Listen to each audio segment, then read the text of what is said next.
Hündürlüyü 6, həcmi bu olan və oturacaqlarından birinin sahası bu olan düzgün kəsik piramidanın digər oturacağın sahasını tapın. Bu dəfə sənə həcmə görə altdakı fiqurun adını vermir.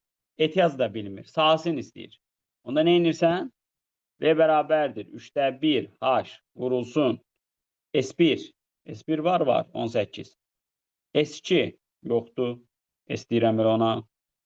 Plus kök altında S1, S2. Yəni, bu bərabərmiş nəyə? 76'ya. Bundan bu getdi 2. Onda oldu 18 plus S plus kök altında 18 S. 38. Onu da atdıq o yana. Oldu 20. Uşaqlar, sizcə S neçədir ki? Tez görən var. Kvadrat tənini də əldə edə bilərsiniz, ha.